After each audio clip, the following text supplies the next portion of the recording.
And I've been gone for a little bit, but I'm back. I think I was in DC. No, actually, I was traveling from DC last time. So there was no way I could really record. And when I got back, I was just too busy. But now I have some time. I know it's a little late, but yesterday I was at a Trump rally the entire day. I'll talk about that in a little bit, but I'm glad to be back. Episode 51. I think I'll do this video format for the time being. Maybe I'll do it from now on. If you guys appreciate the video format, I'll keep doing it, but I'll also keep putting out the audio for you guys. And I'm also going to put the audio from the ABL live on Patreon. That'll be free. So tell everybody that you know that is subscribed or may want to subscribe to a guy like myself. There's going to be a free podcast of the ABL live show on here on Patreon. But if you want to get that exclusive ABL podcast that's not going to be live of no callers, just me talking, then tell them to get that $5 or more per month subscription. They can get it each and every Sunday or as much as I possibly can considering my schedule, which should be most every Sunday. But thank you all for being here. Definitely appreciate it. Let me look at my list and see what I got. You know, I always write my topics down. You guys can't normally see that because it's audio only. I can conceal a lot of things, but now with this video format, it may be a little bit different. But the first thing I want to address is this YBLS controversy. Now, you guys know about YBLS. I've done a lot of videos about that. And if you don't know, that's the Young Black Leadership Summit. This was held in Washington, D.C., and the purpose of it, and it was put on by Turning Point USA, but the purpose of it was to have a bunch of young black conservatives in one particular area and empower them to train them on how to start organizations in their college, if it's a Turning Point chapter or whatever else they want to do, and also just how to conduct themselves as conservatives and how to deal with being a black conservative. These are certain things that is difficult for other groups of people to really identify with because they've not had that experience, which brings me to the whole thing about identity politics. We'll talk about all the things that are surrounding this, some of the elephants in the room you guys have had questions about. I'll address it here. If it gets out to the public, that's fine. I don't care. You know, I know that it's not just me talking to one person here. But anyway, identity politics. Some people are coming on their particular streams. They're doing pre-recorded videos or whatever, and they're saying, Turning Point is engaging in the very thing that they're really against. You know, they say that the left keeps engaging in identity politics and that's why they lose. It's that and the third. And Turning Point is doing the same thing. Why are you having an Hispanic conference? Why are you having the black conference? Why can't it just be for everybody? Where's the Young White Leadership Summit? This, that, and the third. Well, the thing about that is not like that.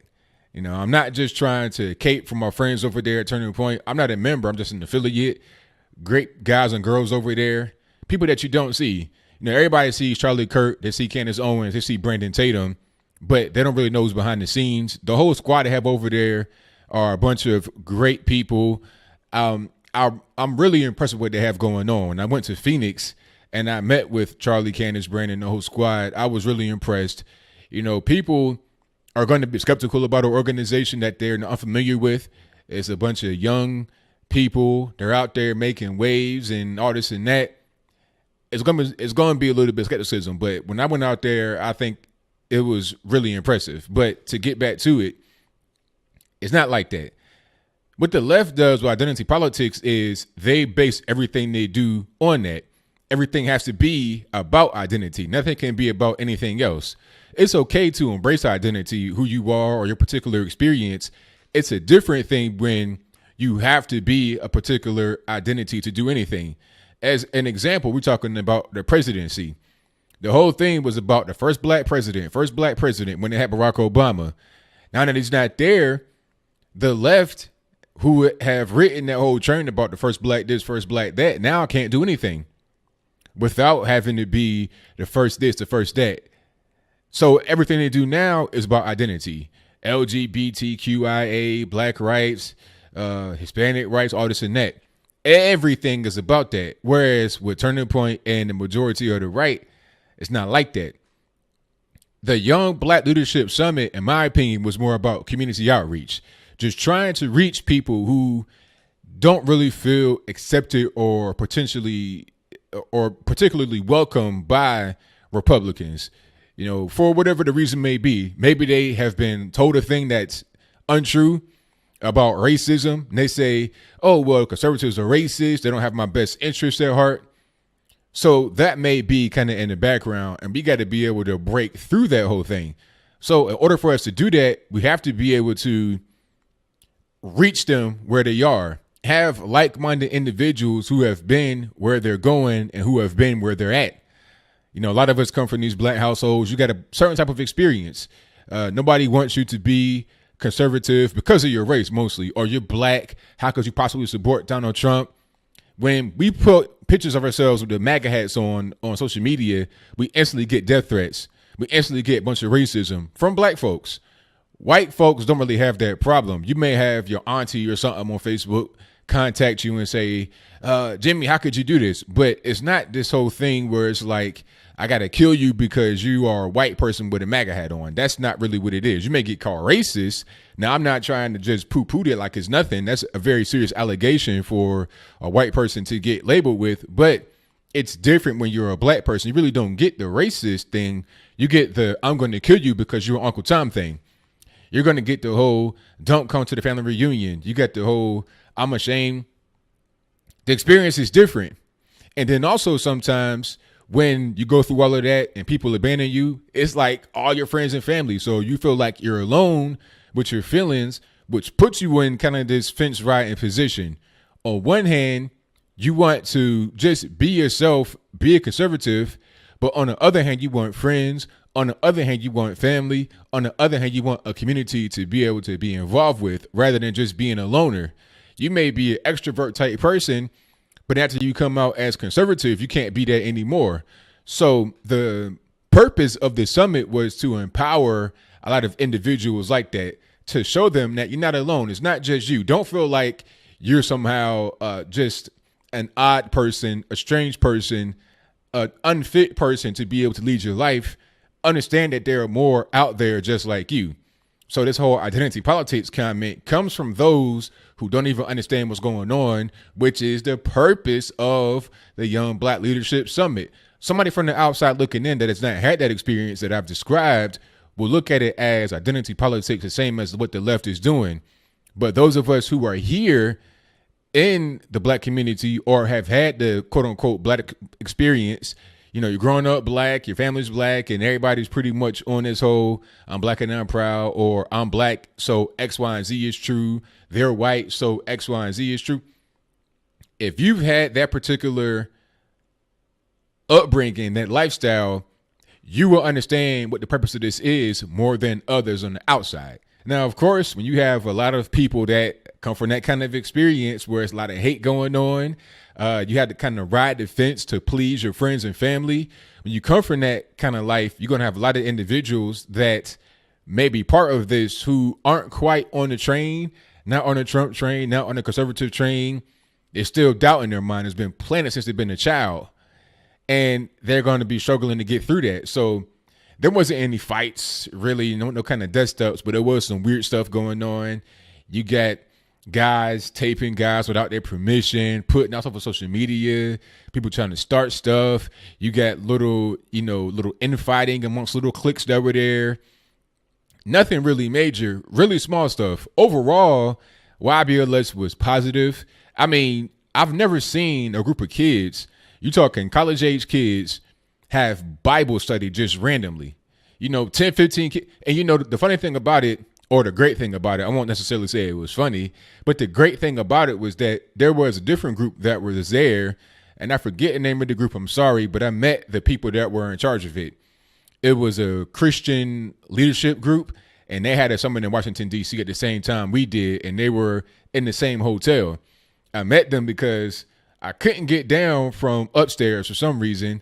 It was weird. It had one elevator and it was jam-packed. It's the morning, it's DC, Sunday. Everybody trying to go back to their respective locations, catch a plane. Traffic was jammed when I got outside to the actual interstate. But in the hotel, the elevator was jam-packed.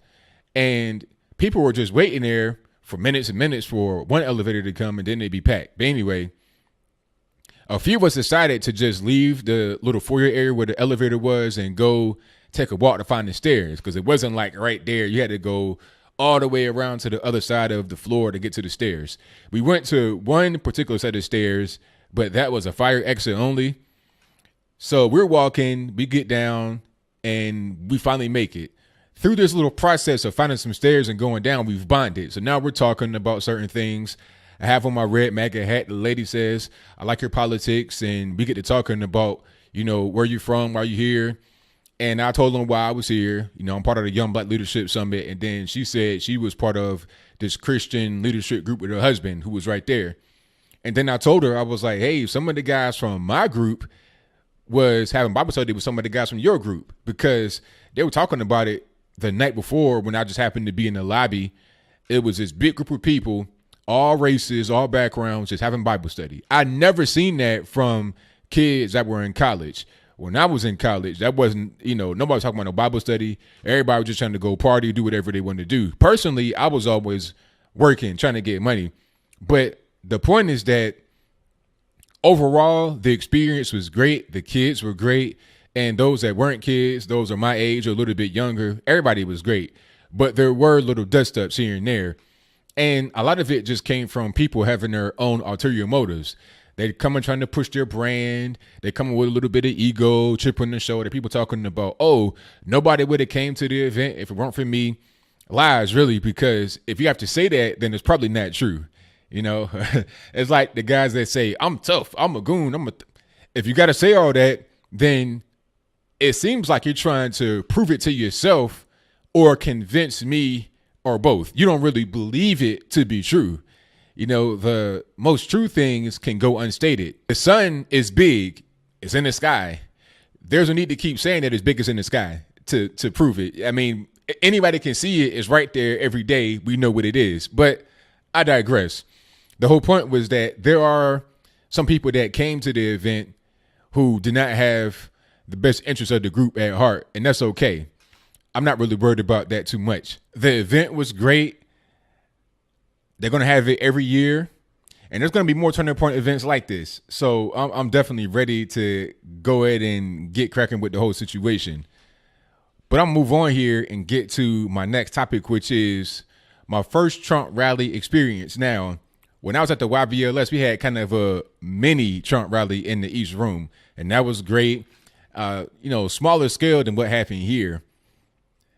A lot of energy, a lot of positivity. So I knew what to expect pretty much in this one. I knew it was going to be a lot of energy, a lot of love, a lot of positive experiences, but I was not quite prepared for what actually transpired. Now, the thing about Trump rallies is that they may start at 7 p.m. at night, and when it's dark, but you need to be up and at the actual venue in the morning, 10 o'clock, 11 o'clock. You need to be up there pretty early, because when you're talking about 10,000 people trying to get into a place, well, really, it was more than that. The capacity was a little over 10,000. It may have been 11,700, something like that. If you include all the bleachers and also the floor space, you had 1,000 people standing up on the floor right in front of Trump, and then 10,000 more in the seats behind them and around them. This was at McKenzie Arena, which is on the campus of UTC, University of Tennessee at Chattanooga. Nice arena, pretty big. But anyway, you need to be up there early, because with so many people trying to get in, 20,000 registered for the event, only about 11,000 were able to get in. You got to be able to get your seat or get your particular spot on the floor as soon as you can. They had like guards at the particular gates or the point of entry into your actual seat. So after a certain time, you're not able to actually go down in there if you're a new person trying to find a seat. I was able to get back and forth between where I had to go. If I had to leave the particular area for a moment, I could just go down to my seat after I said, hey, I just was sitting here. But anyway, you got to get up there early, get your seat. Also, make sure that you have eaten a nice breakfast, because you're going to be on your feet standing for a while, and you're not really going to be able to go get something to eat unless you happen to bring something to the arena. You can't bring any food inside. So if you bring any food, just be prepared to eat it while you're standing up, waiting in line outside the place. They open the doors right around 2 p.m. So from about 10 or 10:30 to 2, you just out there on your feet, standing around. Now, there is a good part of this. You're able to meet a lot of different people, talk to them, where you're from, what do you do, this, that, and the third. That is a very good part of this whole situation. And also, the people are so nice. I mean, especially in Chattanooga. I'm not really sure about other places. I mean, if you're in Philadelphia, Los Angeles, Chicago, it may be a whole different story. With the protesters, we didn't really have any of those. We had like 15 people, had their own little section. It was like a glorified lemonade stand. They were there with their little chants and their little broken megaphone. It's like, man, I can't even hear you guys, and I'm like right in front of you. You're not doing anything. So it was pretty minimal, to say the least. But in other big cities where it's a lot of liberal population, it'd be a different story. So be prepared for any kind of protests or any kind of things be thrown in your direction. If you live in the crazy liberal area, if you live in a conservative area, everything would pretty much be cool. One of the ladies we were standing in line with said that they went to a rally in Johnson City, Tennessee, which is up close to Virginia line, kind of like middle of nowhere. But she was saying how even the protesters was nice.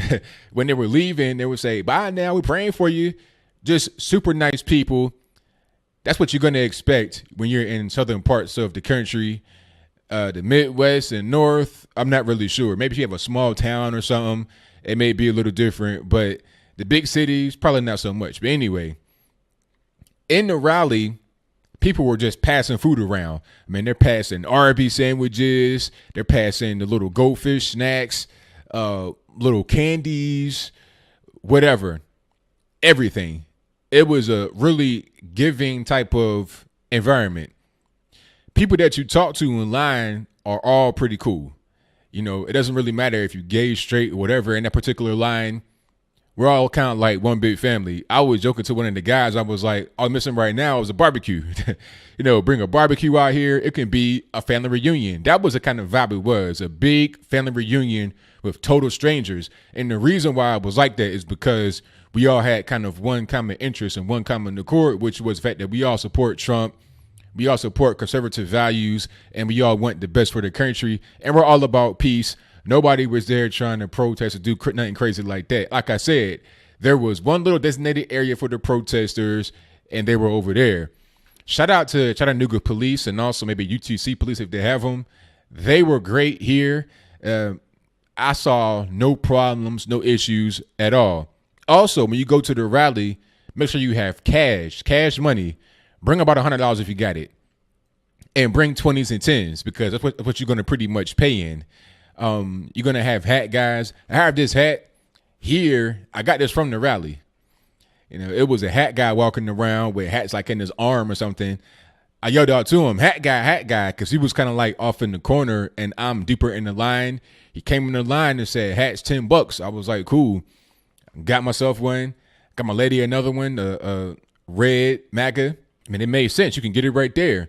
They also had official merchandise from the Trump administration inside the actual venue and outside the venue as well. They had this blue tent outside, and inside they had it close to the actual exit or one of the exits. It's a circular arena, so it was plenty of exits to go around. But anyway, the official merch was cheaper than the website, depending upon what you got. All hats are $25, but on the website, you have some hats that are like $40, $50 or whatever, but they were all $25 here. So it was a good selection of merchandise in there. They also had T-shirts, the Space Force and stuff like that. One thing that I'll say about Trump rallies is that they're run like a business. It had kind of a basketball, football game kind of vibe in there. And I really enjoyed that because I've been to pro basketball, pro football, not pro football yet. I've been to pro basketball and I've been to minor league baseball games. And it has kind of that vibe. Commercial breaks in the basketball game. They had the cheerleaders and whatnot come out there with the shirt cannon and throw it out in the crowd. It did the same thing with the hats. They didn't really have a cannon. They just had some young ladies out there and one guy just throwing their hats. So obviously they're not going very far. They're pretty much going out in the crowd that was on the floor and then to the first few rows of the bleachers on that particular side of the place where they were. So it wasn't really going far, but that was fun to see. They were doing the wave in there. What you're going to expect from a Trump rally is a lot of fun. That's going to be the main thing. I mean, the coup de grace is when Trump comes out. But by that time, you pretty much been partying all day. You having like a little mixer outside where you just, you're talking, you're laughing, you're exchanging foods and phone numbers, contact information, shaking hands, taking pictures. And by the way, people recognize who I was. That was really interesting. I enjoyed that. But for anybody, even if you're not somebody like me that has a little bit of a following, you're going to enjoy yourself just being in the moment and talking to those that are around you. When the speakers come out, that's going to be very energetic. The sound is loud, it's right there. Everybody's around you. You're going to feel that energy, and it's going to be contagious, so to speak. It's going to be magnetic. You're going to be drawn to it and get wrapped up in it and enjoy it the same as everybody else is enjoying it. When they recited the Star Spangled Banner, Pledge of Allegiance, all that good stuff, everybody was in unison saying it. When they had a prayer, everybody took their hats off, bowed their heads, very respectful. I'm not even really a Christian per se, but I respected what they were doing in that particular moment. So it's a lot of fun. It's a lot of camaraderie. That's the main thing that you can take away from this, was camaraderie and also kind of a pep rally vibe. It gets you hyped up. It gets you confident. And that's one thing Trump has been able to do for the country, is bring consumer confidence and confidence in people. People are more optimistic than they were before. They're not really so much worried about, the sky's falling, everything's doom and gloom. The left, they're more concerned about that. But the right, you have that a little bit, but not so much. Not from what I was able to see at the rally. So that's pretty much what I can say. To recap briefly, get there early. You're going to be there all day. Have a nice breakfast. Don't drink a ton of water or coffee because you're going to have to pee. And you're going to be on your feet for a few hours before you get into the venue where they have bathrooms. They did have porta johns there, and I heard they look pretty brand new, but it all depends on where you are. If you're in a very small area or in a big city, it may not be like that. You may have a homeless guy living in there, calling it his house, and he may not be too clean. But whatever the case may be, make sure you get something to eat, because you're not going to be able to sit down and have some kind of restaurant food in the middle of you being in the line. Oh, and a few more things. I'm not quite done yet. The concessions where I were terrible. And they say you cannot bring in any snacks. It's a few things you can't bring in. Aerosols. You could bring in the asthma inhaler, but you can't bring in the vape and stuff like that. Airport stuff, basically. But you couldn't bring in any snacks. So people were waiting in the concessions line for hours. I was in a line for an hour in concessions, but I was just like, okay, at a certain point, I got to go sit down. I had a feeling that even if I was to successfully get to the front, by the time I got there would be no more food. And I was pretty much correct, because at a certain point in time, they stopped serving food because Secret Service said at 6:30 they got to start serving food. No more of that. So, everybody pretty much had to just go back to their seat that was in line for a very long time. I feel bad for you if you were in line for a couple of hours and you got to the front and they said no mas, but hey, it is what it is. You're going to be in line for a long time. Food may be an issue, so have a hearty breakfast and just enjoy yourself. You're going to be there all day. Don't be standoffish. Talk to your neighbor. Don't be afraid to take a picture or something like that. Just enjoy it, man. Just kind of, just live for it. And then you can participate in the rally. They may give you a sign to hold up. Just go. If you have a rally coming to you, it's free. Go on the website, get some tickets, and just go to it. And that's pretty much all I got for that. Now, my next topic is how I've gone viral for the very first time. Now, I think I've gone viral before as far as my videos are concerned. I have a couple of videos that have reached over 1 million views. So I've gone viral in that way, but not really as far as the sense of, it's just a guy who has gone viral. Like the topic I did a video about may have gone viral, but not just me for something that I did specifically in life. You understand? Like I can cover a topic. It can get a lot of views because of how popular it is. but that's not necessarily me going viral. It's me talking about a particular issue that is very popular, who others have covered and got a lot of views for as well. This was about me and my face going viral. Many of you have probably seen it by now. I got recognized for it when I was at the actual rally. It surprised me. I figured that I would have people coming up to me talking about my YouTube channel, a few here and there, but not really many. A couple guys, I figured I would get that. But what I got more than anything, I think, was people recognized me from the picture that I took. They say, hey, aren't you the guy from the airport that something happened to? I know you. I was getting that a lot. I had no idea how far this picture has gone. You talking about all over the world. My man, shout out to Speed Speaks. He was saying that the picture has gone viral in Sweden. People on this page were sharing it. I was like, oh, wow, that's crazy. I had friends call me from back in the day saying, hey, X, Y, and Z person, they posted it on their page. Very good friends of mine hit me up, sent me text messages, all that from my picture. I had no clue that it had gone viral in that kind of way because I don't see everything. I see Facebook, Twitter, I see where I post. But a lot of times when you go viral, it's different than what you can see right in front of you. First of all, when you see in the particular set of views, like let's say I'm getting 20,000 views, 20,000 shares, or whatever the case may be, you can look at that and say, oh, okay, I got this amount of reach. That's not necessarily the case. You may have much more than that, because what about the individual who saw you and then was in the room with like 20 people and showed everybody in the room their phone? You see, that can happen a lot. Somebody says, oh, my wife showed me your picture. My husband showed me your picture. My son showed me your picture. My grandson showed me your picture, whatever it is. I was getting that a lot. And it was really kind of overwhelming. Not in a negative way, but just kind of like, wow, really? I'm making that kind of impact. And if you don't know what the picture is, I'll try to link to it in the show notes here. But basically, the picture was of me when I was in LaGuardia Airport with my MAGA hat on, with my red MAGA hat. And I was saying all these white liberals in here giving me a staring contest, but they don't want to do anything because they're scared because I'm black. That wasn't quite the exact wording that I used, but that was the general gist of it. When I was in LaGuardia, I'm minding my own business. This was on the way to YBLS, by the way. I'm minding my own business, hanging out, chilling with my hat on. And I'm kind of like in this common area. I'm not at the seating area of the gate, but I'm close to it. And it was this white lady. You could tell she was up about how she was looking, how she was dressed. I'm not trying to be too judgmental, but I'm saying at a certain point, it's a duck. If it walked like one, talked like one, it is what it is. But I digress.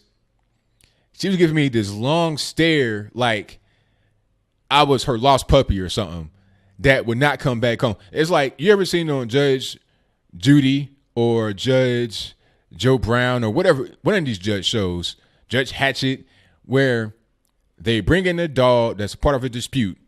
It'd be two people talking about, that's my dog, they have it, I want it back, blah, blah, blah. They bring in the dog, and then it goes to the rightful owner. The look that she gave me was like the other person who lost the dog. It was like that, so I'm staring back. We having like a staring contest in the airport. So right when that happened, I'm like, okay, this is, this is like happening a lot in New York. When I got off the plane, I was getting stank looks from the people that were working there. It was the lady that gave me the 1,000-yard stare, and then it was a guy right next to her trying to do the same thing. So I'm looking back, not in an intimidating way, but I'm looking back.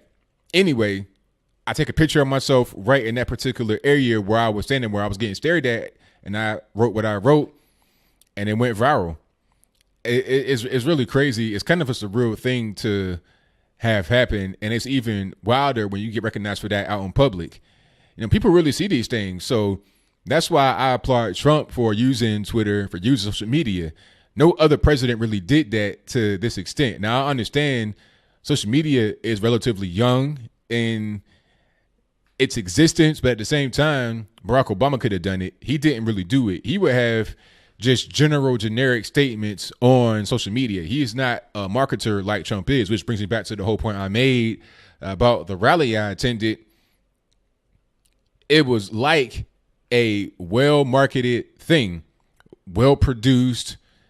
Everything was just really seamless about the whole operation from start to the finish. That's what I like. I like things that are run that way. I don't know how I got off on that tangent right there, but I did go viral, and I think I gained 10,000 followers on Facebook alone. That's crazy. I may have had 3,000 and change followers. Like, I have, a personal page on Facebook. I think it's right around 5,000 max for the friends, but then I have 3,000 or so more following. After that picture, I got 10,000 more. Instagram came back another 1,000 followers, and I only had 1,000 followers, a little bit more than that, on Instagram before that. Instagram's relatively new. I got that because of YBLS, not YBLS, but Turning Point. I wanted to keep in contact with all the guys that I met, and we have a group chat on there. So I was like, okay, let me just sign up for Instagram so I can have access to that. And while I'm here, I might as well use it. That's what that is. Twitter, I got another 1,000 people on there. But the extent of my reach is far beyond just those numbers I can see right there. It's far beyond that. It goes well into a whole different kind of category. I'm put into this world that I'm not even really familiar with. I heard that I was top trending on Reddit. I don't even go on Reddit, but I heard I was big over there, and that I am big over there in general. So thank you to everybody who shared that particular picture. Thank you to all the people in Reddit, Facebook, Twitter, YouTube, Instagram, everywhere that has liked the picture. I really, really appreciate you. But I'm going to get to my next topic, and that is the midterm election cycle. It's been crazy. It's really been crazy. People talking about voter suppression. You got the big search tech giants getting involved. Google's there. It's a lot of stuff going on, but let's start with just how crazy it's been. People are wild. The media in general is wild. They'll go through anything, any measure to get their particular political opponents out of there. They'll lie. They'll make up stuff. They'll say things that don't make any sense. Just like Don Lemon talking about, white men are the biggest terror threat. I mean, that right there is a way to try and have people vote against the so-called patriarchy, the white man. It's a silly thing to say, especially when Don Lemon has white boyfriends. I mean, like I said before, I don't care if you're gay. That's your business. That's, nothing to do with me. But you can't sit here on television and say a thing like that while you have a boyfriend that is the exact race that you say is so violent. And then factually is incorrect. But aside from that, this is just one example of how the media tries to sway the election. Or they definitely do. We all know that is the case ever since Hillary Clinton. If you didn't know before, this was a clear and blatant example of it back then. You had these websites coming out talking about it's 98.6% chance Trump is going to lose. Hillary's the best president. They did everything short of endorsing her. I would not be surprised if a major news organization, company, whatever it is, endorsed Hillary. Matter of fact, I saw one article somewhere. I forget where it was. May have been NPR or something. Don't quote me on that. Matter of fact, it was local here in Chattanooga. They're talking about, well, we never really endorse anybody that's against our policy, but we're going to endorse this person, a leftist. You're going to see much more of that coming in the next few years, in my opinion, especially if there's no law against it. If you can openly advocate for a particular candidate as a news organization, you're going to see more people do just that. Because first of all, it's going to be money involved. Ain't no way. Like, you're not going to just say, I'm going to endorse X, Y, and Z person because I like it, because I feel like doing it. Nah, it's money involved. It's some cash on the table. I'm not going to endorse somebody unless I can gain from it if I'm in the news media, because there's so much money to be made there, and these people are so money hungry. It's the logical decision to make. But then again, I could be wrong, because people have TDS. That's that Trump derangement syndrome. So they may do a thing like that just on the strength. It's like, you know what? I don't like Trump. I hate Trump. So I'm going to endorse X, Y, and Z person. No, I'm not getting paid. No, I'm not getting anything out of it. Yes, I could get fired. Yes, I could get my station taken off the air or fined by the FCC, some big six-figure sum. But so what? I want to be part of the resistance. Uhuru. That's how they're going to carry it. But it's really crazy. The ads have been nuts. I'm here in Chattanooga, which is to the north of Georgia and to the south of Tennessee, to the southeast of Tennessee. And I'm seeing ads for Georgia and Tennessee for the governor and stuff like that. The ads have been crazy. I did a video about Stacey Abrams and how the new Black Panther Party supports her, but she probably didn't support them because she wants to institute assault weapons bans. Like she said on television, I think it was on CNN, and shout out to Jake Tapper for doing something good. He actually grilled her on this subject because she was trying to evade the question, because he was trying to say, hey, you proposed legislation in the past that said that you would ban these kind of guns and it will require confiscation. And she's talking about I was just saying that to spark conversation. Like basically the bill is unimportant because it's just put out there to work as a negotiation point. And then you're going to find somewhere in the middle you actually be able to meet ground, or what they call the middle. That's their hope. They know they can't get that passed, so they're going to pull something else.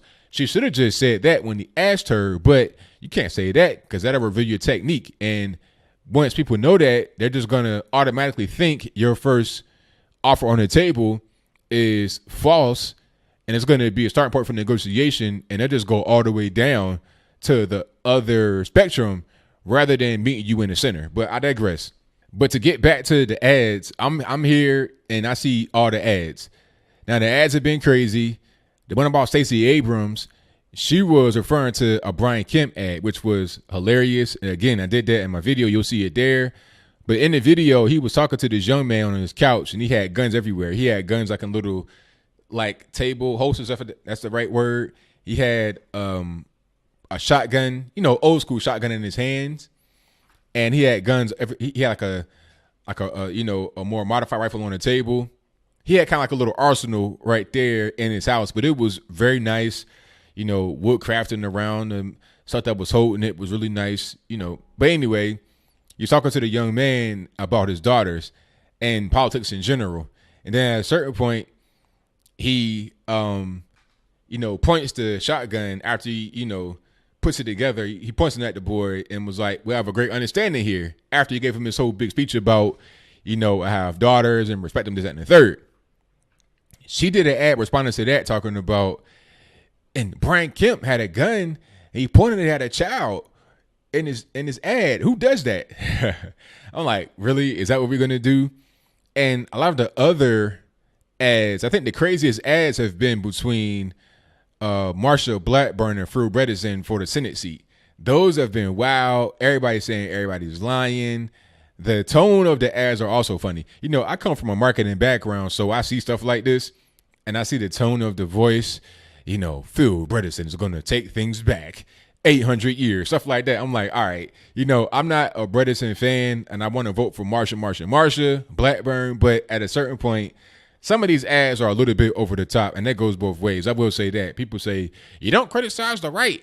All you do is just say the left is bad. Well, I criticize the right here when I say how bad these commercials are. Not only do you have all these bad ads circulating around, you also have these big tech companies masquerading as social media and search, like Google, Twitter, Facebook, etc. They're being slapped with a lawsuit, if I'm not mistaken, as it relates to election tampering. Like they're involved with the whole situation. I mean, I don't know. It could be kind of a frivolous lawsuit, or like what Stacey Abrams did with the whole legislation, talking about gun bans and not really wanting to do it, just using that as a starting point for negotiation. But I digress. The lawsuit could be real, because if you say election interfering, voter suppression is about using intimidating tactics, hiding things, favoring one over the other with money and all this and that, I don't even really know what that means, because you could say that a commercial is the same thing as election interfering. The media is trying to paint it as Russia is interfering with the election with paid social media bots. I'm like, so what? If you had a paid social media bot in America, how would it be any different than originating in somebody's bedroom? It's like Trump said, the 400-pound guy in his bed Why would it be any different than if it came from Russia? What's the difference? At the end of the day, they're going to do the exact same thing. They're going to try to stump for the particular party that they're being programmed to stump for. That's it. These machines don't have a nationality. Like, how can you be so racist and xenophobic as a leftist that you're going to say that machines have some type of ethnicity? They don't care anything about that at the end of the day. But I digress. The point is that now these big dog tech companies are involved. What are we going to do about that? I don't know. I think it just points to the fact that, it ain't just Russia with Twitter and stuff like that. How about Twitter itself? How about the CEO, Jack? How about Google itself? How about the CEO? I can pronounce his name, the Indian guy. So on and so forth. If anything, I think the lawsuit will prove a point about how hypocritical the media is towards election interfering. You don't want to talk about these big companies that exist online, your Google, Facebook, Twitter, which we'll speak about some random 400-pound guy in his bed in Moscow.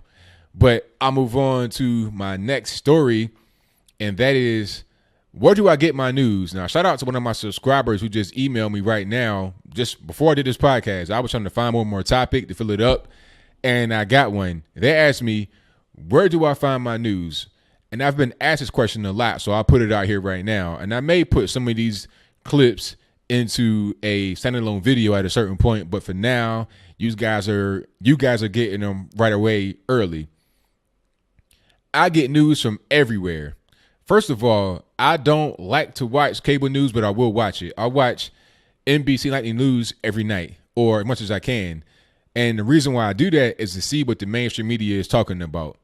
They are a tolerable source of information that I have to watch. I like Fox. Fox is good. And that's pretty much it. I like Fox more than anything else to watch it. But I don't really watch too much of anything to get my information. If I see a thing on NBC Nightly News that I'm interested in, what I'll do is I'll go look it up. I'll read about it. I'll research it to figure out what's really going on. Anytime I hear a news story come from the mainstream media, I instantly doubt it and I go look it up to see what's really going on. And a lot of times I come back with a whole different story than what they told or what they tried to perceive. They're talking about, this 14-year-old girl got punched in the ribs by the officer, this, that, and the third. What they don't tell you is that she was rambunctious in the mall, threatening people, resisted arrest. That's why she got them body blows to the ribs. So it's hard for you to really understand that fact unless you read your news and read everything. If it's a thing that happened like with the girl that got punched in the ribs because she was being disorderly, well, check where it happened. Where did this originate from? Oh, Dallas. Okay, let me go to Dallas and see if there was a story like that in the local news. Local news is much better than national news as it relates to stories that happen kind of on a small scale, because what they're going to do is not give you as much spin as the big dogs, your NBC News, your CBS News, your Fox News, et cetera, et cetera. They're going to give it to you more straight because they don't have the tools or the resources to be able to have it appear to be like the other stations. And they're probably in a conservative area or in an area that is not really wanting to hear all that BS all the time. So they're going to tone it down, which is the best way to go. Get your information from local news and also from everywhere else. But the most important thing here is to read. They can show you a video and that's fine, but there are certain key things you'll miss if you don't read it, such as context, such as a lot of different things. So the answer to that question, where do I get my news? I get it from everywhere. I get it from C-SPAN, MSNBC, CNN. But what I do the most is read, and I read everything. For a video, if I want to read up on it and figure out what's happening or just anything, I was always taught as a child to always ask questions and to always read to figure out what's happening with you. But that's pretty much all I got for that particular topic. Read everything. Read often. I don't really deal with fiction and stuff like that. That's just a waste of time. I'd rather just play a video game. If I'm going to read, it's going to be to learn new information. Anybody that wants to get into politics, anybody that wants to get into newscasting, broadcast, journalism, you need to love the facts. Get more information in and read it. don't allow somebody else to essentially read for you, because when you watch in the news, they got teleprompters and everything else. They're reading the information, and that's just what that is. But that'll be a wrap right there for my political topics. I thank you all for listening. I really, really appreciate you. But let's talk about a couple of video games here. Let's talk about Red Dead Redemption and also Fallout 76. Now, let's start with the latter first. Fallout 76, I mean, people are talking about this game is garbage. Bethesda should be ashamed of themselves, but I don't look at it like that. I think it's a pretty good game from what I've played in the beta so far. And I'm playing on PS4 regular, no pro here. And I'm using the controller. I thought it was great. I didn't have any issues. I don't understand what's the big deal. The only thing about Fallout 76 versus Fallout 4 and other of the more recent Fallout games, Fallout 3, New Vegas, whatever, is that there's no NPCs in it. You're just pretty much out there with other people. If you run across them or if you want them, you could bring in a party, kind of do co-op and stuff like that. I saw other people in the game, but for the most part, everybody's just doing their own thing. Fallout 76 is by nature a single player game. So you're not really going to have a lot of guys that are going to come up to you randomly and want to just, mess with you or fight you or even really join your party like that. You got to pretty much build that. But it was good.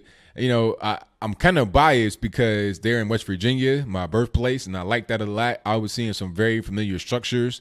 They had the Gauley Bridge and stuff like that. I'm like, okay, I like that. I really like that. It has certain things named after the place where it's at, the Gauley Mine. It had the Canal Overlook. I'm like, okay, I like this because I'm familiar with these names. I've been there. I've been over the Gauley Bridge many times. That big mountain right there, I've seen that time and time again since I've been a little boy. Kanawha, Kanawha County, that's where I was born, Charleston, West Virginia. So I'm familiar with all that stuff. And you see the map and you can see the airport. I've been to Yeager Airport. It's like this big kind of, I don't want to call it a hill necessarily. It's like a mesa almost. It's like a hill with a flat top. Now, I'm not sure if the top was cut or whatever the case, but it's an airport right on top of the hill. And when you're flying into the airport, it's weird because the plane has to it's almost like you're kind of going below the hill in the plane by looking at it. It's weird. But anyway, the setting is beautiful. The setting is great, and it kind of brings close to home. So Fallout 76, it's good. The gameplay is good. I like the leveling up system. I like being able to just go and explore, scrap and build. It's just really kind of a fun game. I was only able to play it for a short period of time, but so far I like what I've seen. But to get to Red Dead Redemption, this game of the year, fantastic game, really, really a beautiful game, and a mastery of artwork and design by Rockstar Studios, the same guys behind LA Noire, Grand Theft Auto, etc. Now, there are some detractors here, but not really many. I mean, they're talking about stuff like, oh, the movement is stiff. I mean, I feel like at a certain point, if you have to reach that far to find anything that's wrong with the game is probably fine. There's not anything really wrong. But from what I've played so far in my sporadic moments, I've not really had that kind of time to play a lot of it, but it's great. I mean, you're talking about a story that is really compelling. The graphics are great. The system of looting and upgrading and stuff like that is great. And when I say that, I don't mean like Destiny or something stupid like that. I'm talking about just the progression in the game is good. It's not too fast. It's not too slow. And the side missions and stuff like that are really enjoyable. That's one thing that open world games have a hard time doing, and that is nailing the open world side missions and feel. But Red Dead Redemption 2 has that. Now, if you don't know what Red Dead Redemption is, I'll explain briefly. It's like a cowboy game. Open world, you can go do things. I've been on missions where I had to hog tie somebody, had to shovel out pig stuff from the pig pen. It was funny. He stuck the dynamite in there, but I don't want to spoil that. You got to really get it for yourself. It's a good game. Mechanics are good. Gameplay is good. I consider it to be an RPG because of the things you got to do in there. things you got to take care of. It's like an RPG. Or maybe it's just that you have these action-y type of games, open world type games, embracing the idea of being an RPG. It kind of makes sense because a lot of the RPG games happen in kind of a, I don't know, maybe a small area. Maybe that was the past. Now you got stuff like Skyrim that's been out for years. Then you have Assassin's Creed, the newer ones. And now you have Red Dead Redemption Part 2. It's similar to the old Red Dead, the first Red Dead that came out, Red Dead Redemption, and it's also similar to Grand Theft Auto and the methods in which you maneuver around. If you do too much stuff that's crazy, you have this wanted sign over your head and you got to pay a bounty or risk having to face the bounty hunter. But aside from that, that's pretty much all I got for it. I mean, it's a really good game. People are asking me, is it family friendly? I would say so. I definitely would say so. If your kid already plays video games like Call of Duty, go ahead and go for it. It's a definite cop, a definite must have. I think it's on sale right now for like $47. So that is a good game. Hopefully I'll be able to finish it sometime soon because you got Fallout coming out in like less than 2 weeks. It's just so many things. And I still got Assassin's Creed Origins. I had to put that to the side and I was really enjoying that. But Red Dead Redemption is really a fantastic game. If you're kind of on the fence saying, I don't know if I want to get it. I mean, go ahead. Like, what else are you going to get? Go ahead and get it. And I think it is on sale right now for like $47 somewhere. I'm not really sure, but if you Google it, you probably be able to find it. If the particular original story has gone away, it'll probably be somewhere else. But that is all I got for today's podcast. Thank you for joining me on the ABL podcast, episode 51. I really, really appreciate you. Make sure you subscribe to the Patreon. Make sure you tell a friend about this because I will be doing these podcasts each and every Sunday. If I miss one Sunday, please don't shoot me, but I will do my very best to get you these podcasts. Hopefully you guys enjoy them. I will see you next time on the ABL podcast, also on ABL Live. If you want to call me on the phone, the number to call is 434-658-1220. That number is not active until the stream goes live, which is 8 p.m. to 11